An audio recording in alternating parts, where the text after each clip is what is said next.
possibilities of homework. Oh, Homework. So as you can see, the first, no choking, please. The first few pages are names of tropes without the marks of the tropes. So it's an opportunity for you to put the marks under the trope names and learn the tropes that way, the look of the trope, the shapes of the tropes. Then these are the trope shapes, and you can just practice putting on top the names in English. You don't have to do it in Hebrew. Okay? So those are like 4 pages of those, and you can just put the names on that. Oh. Done. 1 and 2. And the last couple pages are just examples for you to practice. Again, just more examples. So what I'm suggesting to you is to use the next few weeks as we are learning these to really focus on this material and not to go much farther, not to go out and start. I mean, really learn, try to follow this and spend time. We're going to spend time doing it here. But for you to spend time just practicing these so you get the tropes a little bit more comfortably. And after that, start taking pieces of text. Any text. You open the book and you just take the text and look at it. Okay? Now, I think all of you know, all of you here definitely know, that the text in the Torah, this is a tikkun. Okay? This is what, I don't know, why tikkun? Fixes. What? A fixer? It's a fixer. So it gives you always 2 columns, the column with the tropes, punctuations, all the marks that you need, parallel to the column the way it looks like in the Torah. So when we practice, I practice from this side constantly to the other side. So when you read from the Torah, there's no trope, there's no punctuation. So you just have to, basically, you don't memorize the words, but you memorize the trope under it, and the punctuation, and the ending of the verses. Okay? And what? The vowels. Right. The vowels, the trope. Do you want to come closer to us? If you can. Oh, you know, I didn't turn on this. Sorry. Okay. Sorry, Isa. No, that's not the right thing. Hello, Isa. I'm starting now. Okay. I'm recording, just in case she doesn't. Okay, so hopefully, those of you who don't have it, wait, because as you complete, the plan is that as you complete these assignments, I hope to be able to give each of you Badges. A graduation? I have Graduation gift? graduation gift as a tikkun. So we'll have to find alternatives for those who already have a tikkun. But it's really, I mean, you can't really do much without some form of a tikkun. I mean, that's the only way to really practice. Okay, so first question is really why trope? Why sing it? Why? Make it Any more thoughts? exciting. Worship. Worship. Beautiful. Yeah, to make it more Because it exciting. helps with memory. Oh, all these are right answers. The first one is because it says that you're supposed to sing reading the Torah in the Talmud. Actually says. Does it also you're say supposed to do you that. can't cheat and look at the, does it also say that? That you That can't you- cheat? I yeah. don't know. I didn't look, but I doubt it. I Just doubt it that it curious. says you can cheat. Okay, so one is, you have to, you're supposed to. Why should you? Why would that even be an issue? So why would they say to sing? One is for memorization. There's no question that it's partly to memorize. It helps to memorize. There's another one that's called Hidur Mitzvah, which is to beautify any mitzvah that you're doing. is to make it even more beautiful. So that's why we decorate the sukkah. We don't just build the sukkah, but we put all kinds of decorations.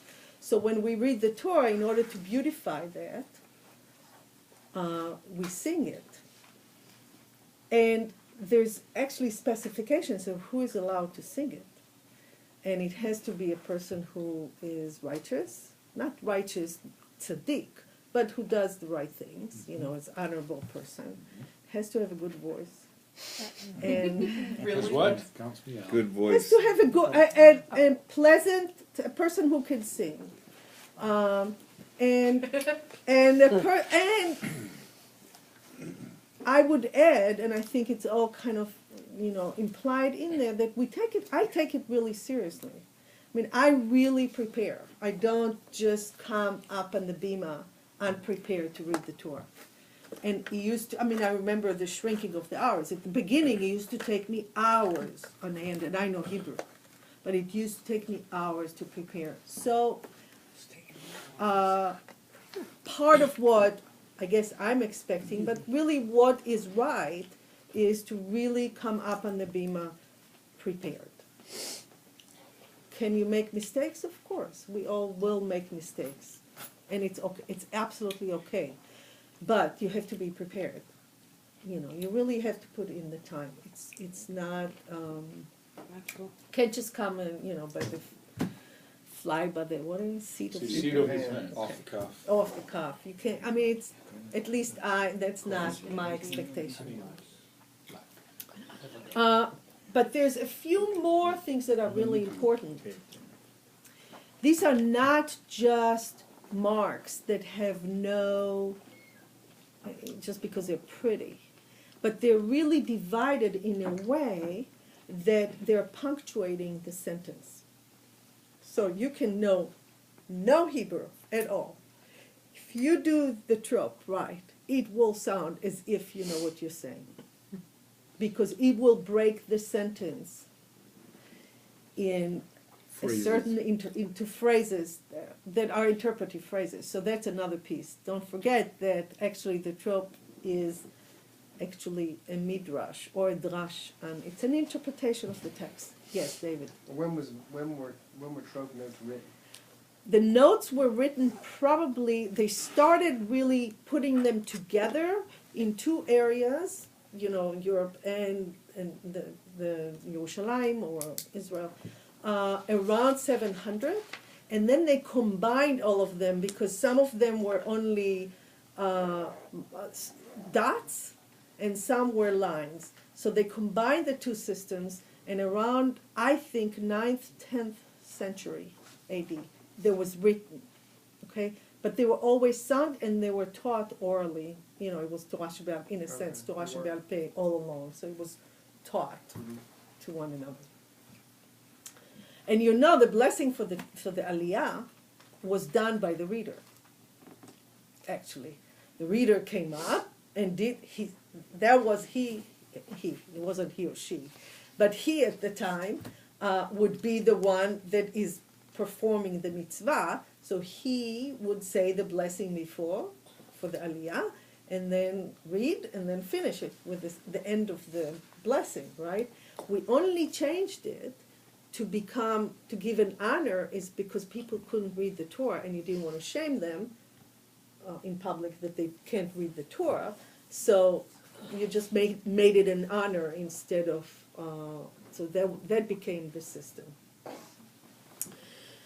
So it is punctuation. The music is punctuation. As you can see when I was singing, I nine nine nine nine nine nine nine nine nine nine nine nine nine nine nine. I na na na na na na na na na na na na na.